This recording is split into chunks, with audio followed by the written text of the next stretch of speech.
اللهم صل على سيدنا ومولانا محمد اللہ. بسم اللہ الرحمن. السلام علیکم ورحمۃ اللہ وبرکاتہ. کیا حال ہے آپ سب کا؟ اس لیے ہم ان کا تذکرہ درود و سلام کی صورت میں انفرادی طور پہ بھی کرتے ہیں اور مجالس کے انعقاد سے اجتماعی طور پہ بھی کرتے ہیں، اور ہمیں ان کا ذکر تسکین دیتا ہے اور ان کے تذکرہ جاں فضا سے ٹھنڈک پہنچتی ہے، روحیں قرار پاتی ہیں اور قلوب تسکین پاتے ہیں، اور اہل ایمان ہمیشہ ان کے ذکر کی مہک سے اپنی زندگی میں رحمتوں کو آواز دیتے ہیں اور برکتوں کے قافلے ان کے گھروں میں اترتے ہیں. حضور کے ذکر کی محافل کے ساتھ ساتھ خوشی اور مسرت کا اظہار مختلف ذرائع سے کیا جاتا ہے. بعض لوگ 12 ربیع الاول کو روزہ رکھ کے اپنی محبت اور شکرانے کے انداز کو اختیار کرتے ہیں، بلکہ عرب ممالک میں اور دیگر بلاد اسلامیہ میں تو اہل محبت پیر کے دن کا روزہ ضرور رکھتے ہیں. یہ حضور کی ولادت کا مبارک دن ہے.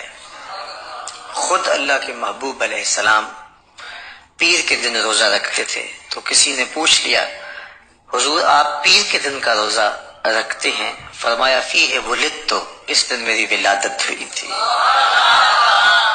تو خود آقا کریم علیہ الصلوۃ والتسلیم پیر کے دن کا روزہ رکھ کے اپنی ولادت پر شکرانہ ادا کرتے تھے.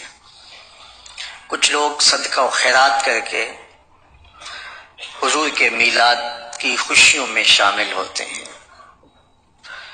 غرباء کو، مساکین کو، ضرورت مندوں کو، حاجت مندوں کو وہ کھانا کھلاتے ہیں، دوستوں کی دعوت کرتے ہیں اور ان کو کھانا کھلاتے ہیں. کچھ لوگ ضرورت مندوں کی دیگر ضرورتیں پوری کر کے ان کے ساتھ اظہار محبت کر کے اور ان کی ضروریات کو پورا کر کے حضور کی بارگاہ میں یہ نذرانہ محبت کا پیش کرتے ہیں. گویا مختلف رنگ ہیں عقیدتوں کے، اور لوگ وہ جائز ذرائع جو شریعت اسلامیہ میں ہمارے لیے جائز رکھے گئے ہیں، مباح رکھے گئے ہیں، ان کو اختیار کر کے وہ اظہار مسرت کرتے ہیں. اپنے گھروں کو آراستہ کر لینا، گلیوں کی صفائی اور ستھرائی کرنا، ان کی پاکیزگی کا خیال کر لینا، اور پھر اپنے گھروں کے بنیروں پر چراغاں کرنا، جھنڈیوں کو آویزاں کر کے مسرت و بشاشت کا اظہار کرنا کہ ہمیں ان کے آنے کی خوشی ہے، یہ بھی اہل اسلام کے ہاں مروج ہے. عمومی طور پہ ہم اپنی دیگر خوشیوں میں بھی یہ سارے امور بچا لاتے ہیں. ہم اپنی اولادوں کی شادیوں پر، اولاد کے پیدا ہونے پر گھروں میں چراغاں کرتے ہیں، مٹھائیاں بانٹتے ہیں اور آرائش و زیبائش کرتے ہیں، اس بات کا اظہار کرنے کے لیے کہ ہمیں مسرت ہے، ہمیں خوشی ہے. تو عمومی طور پہ ہمارے ہاں یہ رویہ موجود ہے. پوری دنیا کے اوپر شادی پر چراغاں بھی کیا جاتا ہے اور جھنڈیاں بھی لگائی جاتی ہیں، بیٹے کی ولادت پر بھی یہ سب کچھ ہوتا ہے. تو یہ خوشیوں کے اظہار کے لیے یہ طریقہ شروع سے مروج ہے. تو حضور علیہ الصلوۃ والسلام کی ولادت کے مبارک دن کو اس انداز کے ساتھ منانا کہ آپ اپنے گھروں میں چراغاں کریں اور خوشیوں کا اظہار کرتے ہوئے مٹھائیاں بانٹیں، غرباء کا خیال رکھیں، ان کی ضرورتوں کو پورا کریں، اور آپ روزہ رکھیں، نوافل ادا کریں، صدقہ و خیرات کریں اور ضرورت مندوں، حاجت مندوں کی حاجتوں کو پورا کریں. تو شریعت ہمیں ان چیزوں کو ادا کرنے کا حکم دیتی ہے، تلقین کرتی ہے، ترغیب دیتی ہے۔ حضور علیہ الصلوۃ والسلام اللہ کا فضل ہیں، اللہ کی رحمت ہیں، اور فضل و رحمت کے حاصل ہونے سے خوشیوں کا پیدا ہو جانا، پھر اس کے اظہار کے سلیقے ڈھونڈنا اور طریقے اختیار کرنا، یہ ہمارے ہاں مروج ہے۔ تو کہا قل بفضل اللہ، اے محبوب فرما دیجئے جب اللہ کا فضل ہو، وبرحمتہ، اور اس کی رحمت تمہیں حاصل ہو، فلیفرحوا، تو پھر ان کو چاہیے کہ یہ خوشیاں منائیں۔ اللہ کے فضل اور رحمت کے حصول پر انہیں خوشیاں منانی چاہیے۔ تو اللہ کا فضل ملے تو خوشیاں منائیں، اور اگر فضل کبیر مل جائے، اگر رحمت نصیب ہو، وہ بیٹی کی صورت میں ہو یا بیٹے کی صورت میں ہو، تو خوشیوں کا، بشاشتوں کا، مسرتوں کا اظہار کریں۔ اگر رحمت کے ملنے پر خوشی کے اظہار کرنے کا حکم دیا گیا، تو اگر رحمت للعالمین مل جائیں تو پھر تو خوشی کا کوئی ٹھکانہ نہیں ہونا چاہیے۔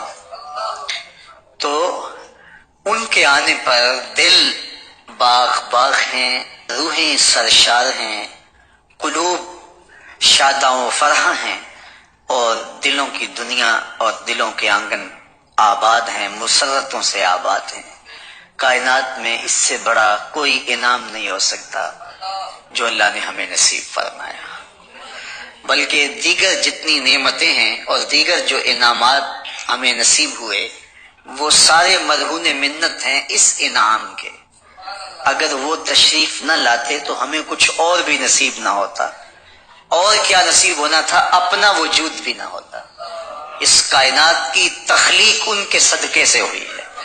محمد نہ ہوتے تو اے بندہ پرور، خدا خود ہی ہوتا، خدائی نہ ہوتی۔ یہ کائنات مارز وجود پہ نہ آتی اگر وہ جلوہ فراز نہ ہوتے۔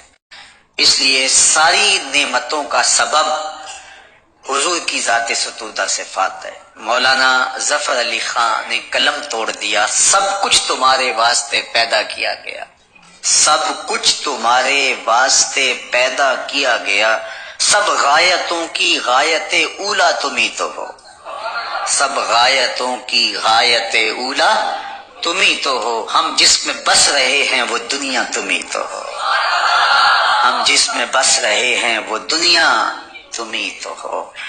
تو سب کچھ تو انہی کے نام سے ہے۔ کائنات میں جتنی چراغاں ہیں، جتنی روشنیاں ہیں، یہ ان کے قدموں کے صدقے سے ہیں۔ تو اس لیے ان کی آمد پر مسرت و بشاشت کا اظہار یہ ہماری زندگی کا لازمہ ہے۔ اور آؤ میں تمہیں ایک مجلس میں لیے چلوں، جو مجلس منعقد ہوتی ہے مسجد نبوی میں۔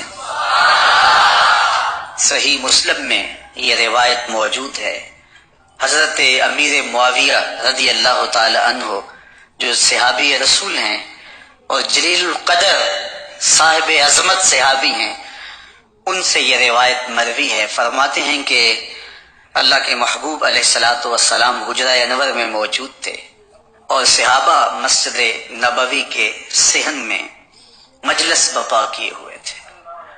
کیسا ماحول تھا مسجد نبوی کا صحن اور دور رسالت مآب صلی اللہ علیہ وسلم۔ تو وہاں بیٹھے مجلس برپا کیے ہوئے، عجیب خوبصورت ماحول میں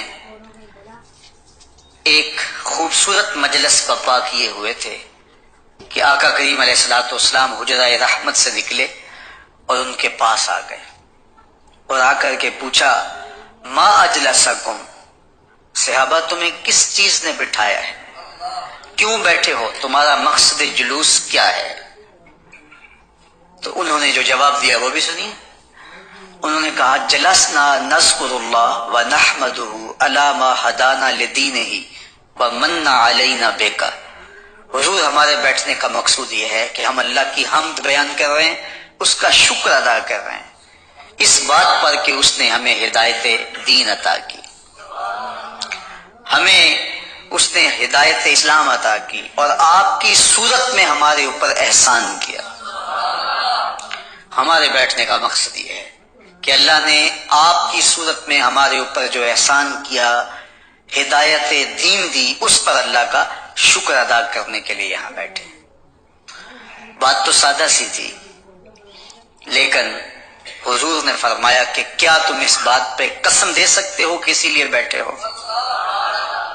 آپ سے کوئی پوچھے کہ یہاں کیوں آئے ہو تو آپ کہیں کہ ہم ادائیگی جمعۃ المبارک کے لیے آئے ہیں تو بات تو ختم ہو جائے گی، لیکن میں اگر آپ سے پوچھوں اچھا قسم دو، حلف اٹھاؤ کہ اس لیے آئے ہیں، تو آپ کو حیرت تو ہوگی کہ ہم یہاں آئے بیٹھے ہیں اور ہم سے حلف لیا جا رہا ہے کہ آپ واقعی اسی لیے آئے ہیں۔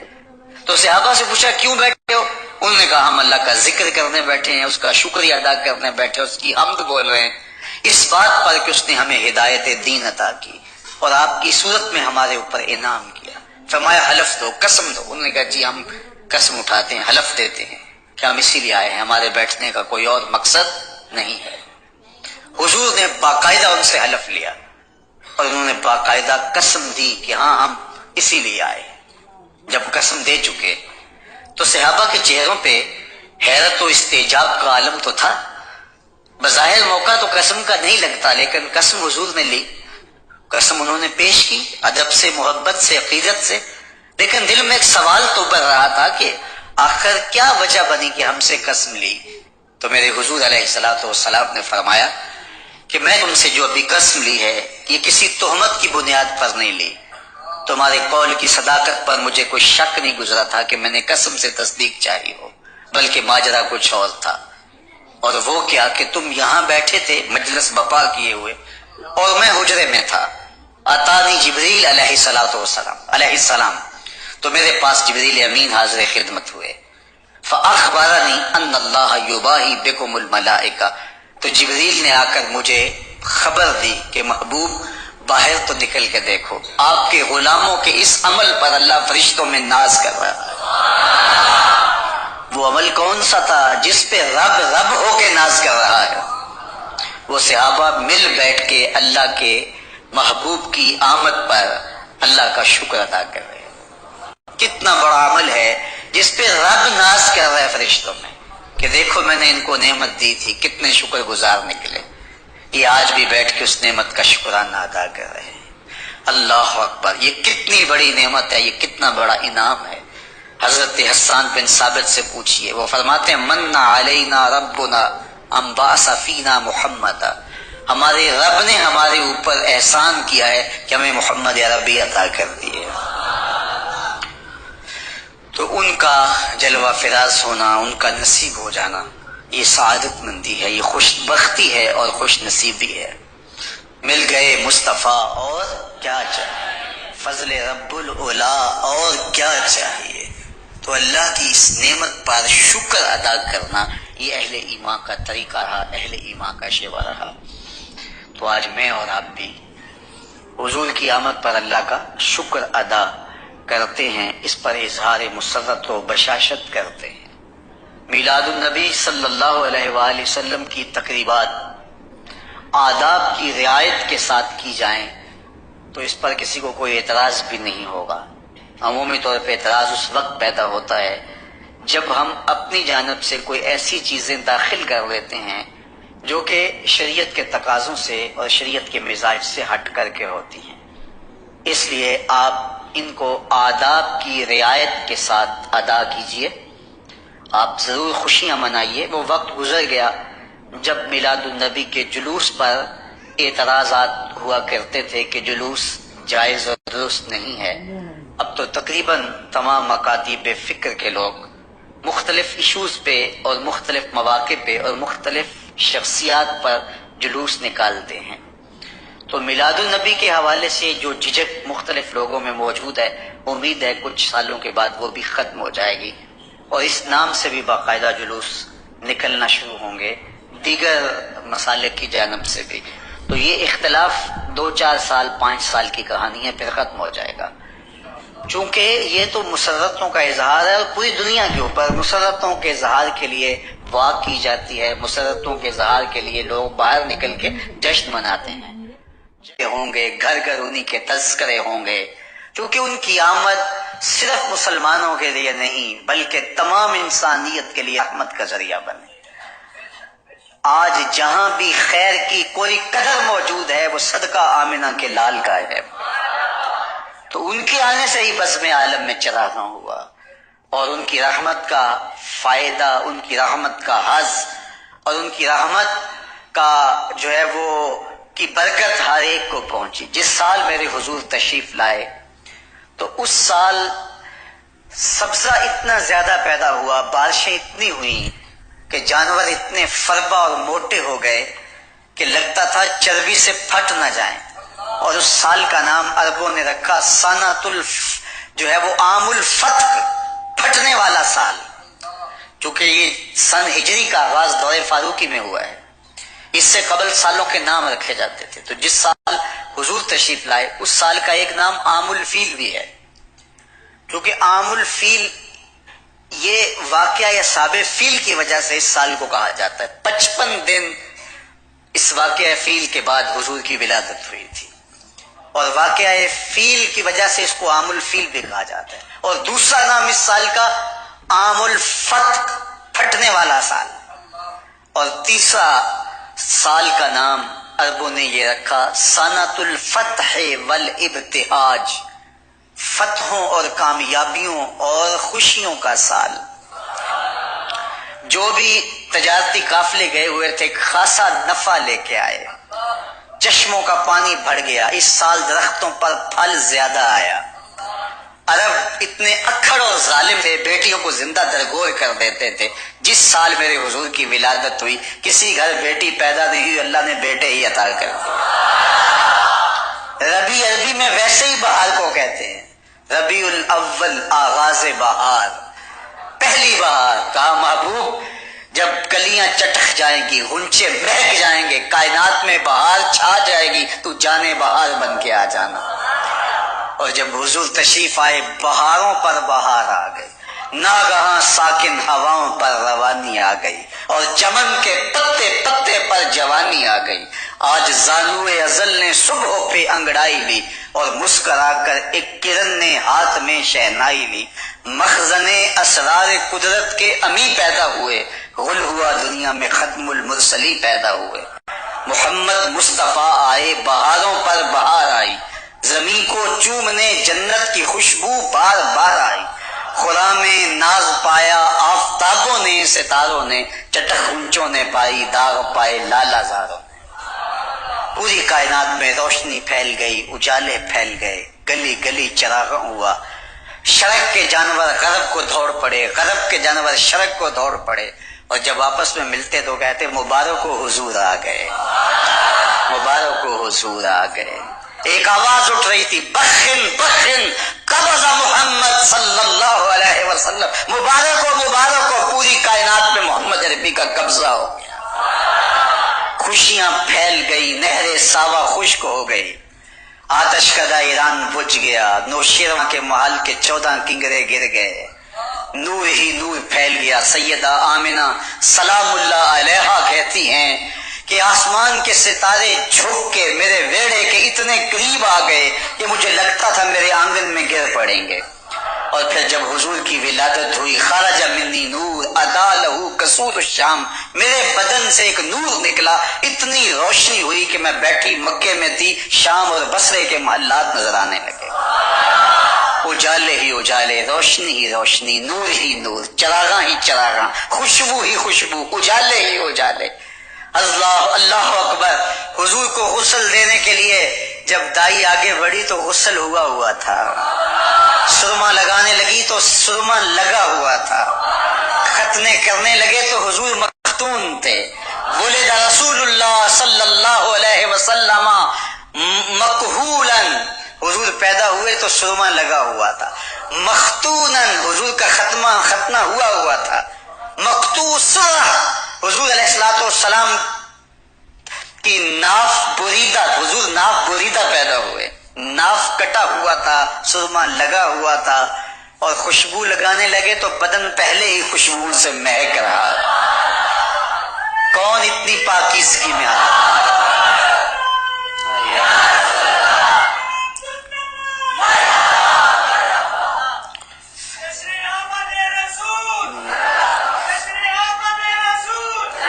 خوشبوؤں میں گھر بسا تھا، ان انوار ہی انوار پھیلے ہوئے تھے۔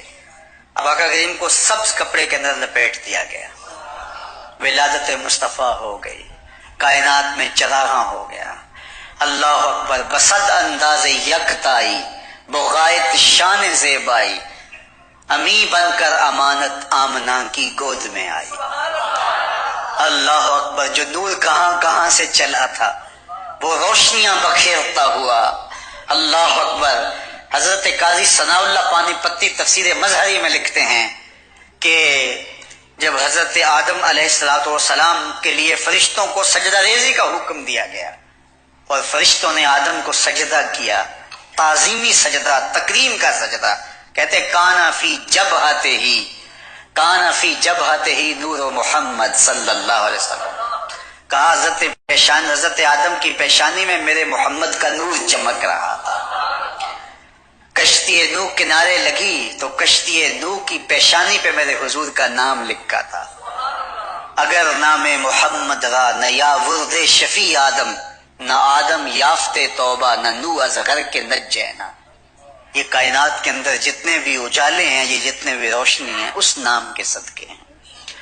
آج وہ روشنی، آج وہ اجالا، وہ مقصود کائنات، وہ جس کے نام پر داؤد نے نغمہ سرائی کی، وہ جس کے ذکر پر شاہ سلیمان نے گدائی کی، دل یحییٰ میں رہ گئے ارماں جس کی زیارت کے، لب عیسیٰ پہ آئے باز جس کی شان رحمت کے، جو بن کر روشنی پردیدہ یعقوب میں آیا، جسے یوسف نے اپنے حسن کی نئے رنگ میں پایا، ندانم آنگلے خنداں چرنگو بودارت، کہ مرغے ہر چمن آرزو اودارت۔ ہر ایک یہی آرزو رکھا ہے، ہر ایک کی تمنا یہی ہے کہ بس وہ آنے والے ہیں، نبی انتظار میں کھڑے ہیں۔ یار ہمیں تو کوئی انتظار نہیں کرنا پڑا، سوئے تھے مقدر جاگ اٹھا۔ ذرا ماضی کے لوگوں کی کہانیاں دیکھو، منتظر بیٹھے ہیں، منتظر بیٹھے ہیں۔ حضرت خلیل اللہ کے گھر کی تعمیر کرنے کے بعد ہاتھ پھیلا لیتے، ربنا وابعث فیہم رسولا، اللہ تیرے گھر کی تعمیر کی، دعا مانگتا اب اس رسول کو بھیج بھی دے۔ انتظار کر کر کے آنکھیں بوڑھی ہو گئی ہیں، کب وہ آئے گا۔ حضرت عیسیٰ نے کہا مبشرم برسولی یاتی من بعد اسمہ احمد، لوگوں میں نام بھی بتا دیتا ہوں، میرے بعد اب وہی آئے گا، سن لو، اس کا نام احمد ہوگا۔ اس کا نام کیا ہوگا؟ احمد صلی اللہ علیہ وسلم، صلی اللہ، اس کا نام احمد ہوگا۔ یہ اپنے حواریوں کو بتا رہے ہیں، 12 حواری بیٹھے ہیں جن کے خاص لوگ ہیں۔ ایک حواری نے کہا حضرت جس کے آپ بھی قصیدے پڑھ رہے ہیں، کیا وہ آپ سے بھی افضل ہوگا؟ حیرت تو ہوئی نا کہ میرا نبی جس کے قصیدے پڑھے تو وہ تو پھر کوئی افضل ہی ہوگا۔ ہر مرید سوچتا ہے میرے پیر سے افضل کوئی نہیں، ہر شاگرد سوچتا ہے میرے استاد سے افضل کوئی نہیں، ہر بیٹا کہتا ہے میرے باپ جیسا کوئی نہیں، ہر جو ہے وہ کارکن کہتا ہے میرے لیڈر جیسا کوئی نہیں، اور ہر امتی کہتا ہے میرا نبی تو پھر میرا نبی ہے۔ وہ تو بدبخت ہے جو نبی بھی مانتا ہے اور عیب بھی نکالتا ہے۔ محبوباں تے نکتہ چینی جڑا کرن تو باز نہیں آوندا، اصل منافق جانی اس نو او جھوٹے پیار جتاوندا۔ سانو دسیا عشق دے مفتی جڑا مڑ مڑ پیا فرماوندا، آزم جتھے دل لگ جاوے اوتھے عیب نظر نہیں آوندا۔ عیب ہو بھی تو نظر، عیب ہو بھی تو نظر، اور جہاں ہو ہی نہ، خلقت مبرأ من کل عیب، یہ حدیث تقریری ہے، حسان بن ثابت حضور کے سامنے پڑھتے ہیں، آپ کو ہر عیب سے پاک بنایا گیا۔ کأنک قد خلقت کما تشاء، لگتا ہے آپ کے رب نے آپ سے پوچھ کے آپ کو بنایا ہے۔ اللہ اکبر، کیسا جمال ہے، کیسا حسن ہے۔ تو ہر مقتدی کا خیال ہے کہ میرا امام اعلیٰ، ہر شاگرد کہتا ہے میرا استاد اعلیٰ، ہر امتی سوچتا ہے میرا نبی تو پھر میرا نبی۔ تو حضرت عیسیٰ کے حواری نے کہا حضرت جس کے قصیدے آپ بھی پڑھ رہے ہیں، کیا وہ آپ سے بھی افضل ہوگا؟ تو سنو حضرت عیسیٰ نے کیا جواب دیا، آپ کو ٹھنڈ پڑ جائے گی۔ کوئی 26 سال سے آ رہا ہے، کوئی 20 سال سے آ رہا ہے، کوئی 10 سال سے آ رہا ہے، کوئی 5 سال سے آ رہا ہے، سخت راستے کاٹ کر بھی آپ آئے ہیں، اور جو ہے وہ 3-3 فٹ پانی گزر کے بھی آپ یہاں جمعہ پڑھنے آئے۔ آپ کو سارے وقت یاد ہوں گے لیکن یہ ایک جملہ آپ کی ساری تھکن اتار دے گا. آپ کی ساری تھکن تو جائے گی اس ایک جملے سے، ساری تکلیفیں ختم ہو جائیں. آپ نے کڑکتی دھوپ میں بھی جمعہ پڑھا ہے، آپ نے تمبوؤں کے نیچے چھن چھن کے آتی جو ہے وہ گرم ہواؤں اور جو ہے وہ دھوپ میں بھی جمعے پڑھے ہیں. آپ نے سخت سردی کے ماحول میں بھی یہاں آ کے جو ہے وہ اجتماعات میں شریک ہوئے ہیں، لیکن یہ جملہ آپ کی ساری تکن اتار دے گا.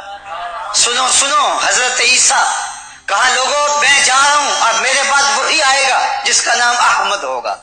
انجیل برنباس کے اندر آج بھی لفظ موجود ہے. ایک حواری اٹھا، حضرت جس کے قصیدے آپ پڑھ رہے ہیں کیا وہ آپ سے بھی افضل ہوگا؟ حیرت سے پوچھتا ہے.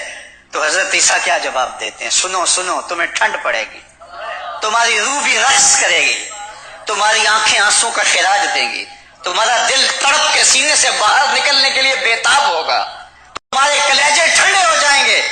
تم یہاں سے اٹھ کے گلی گلی بتاتے پھرو گے کہ میں اس نبی کا غلام ہوں کہ دیکھو حضرت عیسیٰ کیا کہہ رہے ہیں. سنو سنو، حضرت عیسیٰ نے کیا کہا حضرت جس کے قصیدے آپ بھی پڑھتے ہیں کیا وہ آپ سے بھی افضل ہوگا؟ تو حضرت عیسیٰ بولے افضل ہونے کی بات کرتے ہو، وہ تو اتنی عظمتوں کا حامل ہے، اگر اس کے نالین کے تسمے کھولنے کی سعادت ابن مریم کو مل جائے تو یہ بھی مقدر کی بات ہے، یہ بھی بخت کی بات ہے کہ ان کے نالین کے تسمے کھولنے کی سعادت نصیب ہو جائے. وہ اتنا عظیم نبی ہے. مجھے بتاؤ میں اس نبی کا میلاد نہ مناؤں؟ مجھے بتاؤ اس نبی کا ذکر نہ کروں؟ گلی گلی چراغاں نہ کروں؟ گلی گلی ان کے تذکروں کی خوشبو نہ بکھیروں؟ گلی گلی ان کے نعرے نہ لگاؤں؟ ان کے نام کی مالا نہ جپوں؟ ان کے تذکروں کی خوشبو سے مست نہ ہو جاؤں؟ کائنات کے اندر جتنا چراغاں ہے آمنہ کے لال کے قدموں کا صدقہ ہے، ساری روشنیاں ان کے قدموں کے صدقے ہیں. اگر وہ نہ آتے تو آج اندھیرا ہی ہوتا. اقبال سے بھی پوچھ لیے، وہ کہتا ہو نہ یہ پھول تو بلبل کا ترنم بھی نہ ہو نہ یہ پھول تو بلبل کا ترنم بھی نہ ہو، چمنے دہر میں کلیوں کا تبسم بھی نہ ہو نہ یہ ساقی تو پھر میں بھی نہ ہو، خم بھی نہ ہو، بزم توحید بھی دنیا میں نہ ہو، تم بھی نہ ہو. خیمہ افلاک کا استادہ اسی نام سے ہے، نبض ہستی تب شامادہ اسی نام سے ہے. اس کائنات کے اندر جتنی روشنیاں اور جتنا چراغاں آپ کو دکھائی دے رہا ہے یہ میرے حضور کے نام کا سب. اس لیے اہل ایمان ان کا تذکرہ اور ان کی محبتوں کی خوشبو گلی گلی پھیلاتے ہیں. جب پوری دنیا کے اوپر احانت رسول کی تحریکیں چل رہی ہیں اور مغرب اس کی سرپرستی کر رہا ہے تو پھر ہماری ذمہ داریاں فزوں تر ہو جاتی ہیں کہ ہم اور زور سے حضور کا ذکر کریں، حضور کا میلاد پھر شان و شوکت کے ساتھ مزید جذبات کے ساتھ کریں. جب پنجاب اسمبلی میں تلاوت کے بعد نعت کا آغاز ہوا، اس کے بعد پھر سندھ میں بھی ہوا، پھر قومی اسمبلی میں بھی ہوا، لیکن اس کا نقطہ آغاز جو ہے وہ آج سے تقریباً 11 سال پہلے پنجاب اسمبلی میں ہوا. تو اللہ نے یہ توفیق مجھے عطا کی کہ جب وہاں کچھ لوگ اڑ گئے کہ یہ نہیں ہوگا تو پھر ایک کمیٹی تشکیل دے دی گئی، اور پھر جن لوگوں نے یہ تحریک پیش کی تھی انہوں نے دلائل دینے تھے. تو آپ کس بستی میں بیٹھ کر کے ہماری لائبریری میں وہ دلائل مرتب ہوئے تھے. تو ہم نے 9 دلائل جو ہے وہ اس پر قرآن و حدیث سے جمع کیے، اور آخری دلیل جو ہم نے وہاں گفتگو کے طور پہ آخر میں رکھی اور وہ یہ تھی کہ جب پوری دنیا کے اوپر احانت رسول کی تحریکیں چل رہی ہیں تو پھر اب ضروری ہو گیا ہے کہ ہر فورم پر حضور کے نام کا چراغاں کیا جائے اور حضور علیہ الصلوۃ والسلام کی نعتیں پڑھی جائیں. الحمدللہ موقع ایسا ہوا کہ نوبت یہاں تک نہ پہنچی. جب دلائل ابھی شروع ہی ہونے لگے تھے تو ایک عیسائی ممبر پارلیمنٹ نے کہا کہ تم آپس میں کیا اختلاف کر رہے ہو، تمہارے نبی کی نعت پر مجھے اختلاف نہیں ہے. یہ تاریخ کا حوالہ ہے. پھر جو بولنا چاہتے بھی تھے ان کی بھی بولتی بند ہو گئی اور یہ قانون پاس ہو گیا.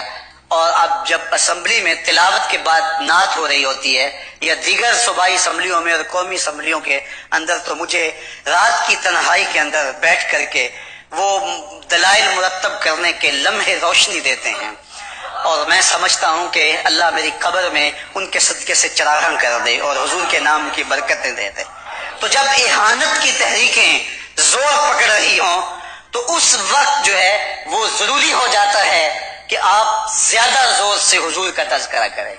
تو آج جب کہ اہانت رسول کی تحریکیں پوری دنیا پہ چل رہی ہیں تو ہماری ذمہ داری فضول تر ہے کہ ہم زیادہ زور سے زیادہ بانک پن سے حضور کا میلاد منائیں انشاءاللہ۔ اس وقت پوری دنیا کے اندر انشاءاللہ حضور کا ذکر، حضور کا تذکرہ آپ دیکھیں گے کہ پچھلے سال سے کہیں بڑھ کر ہے، اور اگلے سال دیکھیں گے کہ اس سے کہیں بڑھ کر ہوگا۔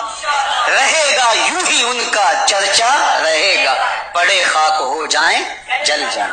ادارت المصطفیٰ پاکستان نے اس مرتبہ یہ فیصلہ کیا کہ ہمارا جو اجتماع جلوس کا ہوتا تھا وہ ہر سال جو منعقد ہوتا تھا وہ یہاں سے جلوس نکلتا تھا اور شیرا والا باغ جا کے اختتام پذیر ہوتا تھا، اور وہاں چونکہ مغرب کا وقت بہت قریب ہو چکا ہوتا تھا اور وہاں دعا سلام کے لیے بھی رکتے تو ٹریفک رک جاتی، اور پھر اس کے بعد لوگوں کی نماز کا بھی تھوڑا سا مسئلہ کبھی ہوتا، تو ہم نے اس مرتبہ یہ سوچا ہے کہ اس ترتیب کو بدل لیا جائے اور عصر کی نماز ادا کرنے کے بعد فوراً وہاں سے مرکز کی جانب جلوس لے کر کے روانہ ہوا جائے، اور انشاءاللہ مغرب کی نماز 10 منٹ لیٹ بھی ہم پہنچے تو کوئی نہیں، یہاں پڑھیں گے، اور مغرب کی نماز کے بعد تسلی سے بیٹھ کر کے تلاوت نعت اور حضور علیہ السلام کی آمد کے حوالے سے گفتگو بھی ہوگی، آپ کو خطاب بھی سننے کو ملے گا، اور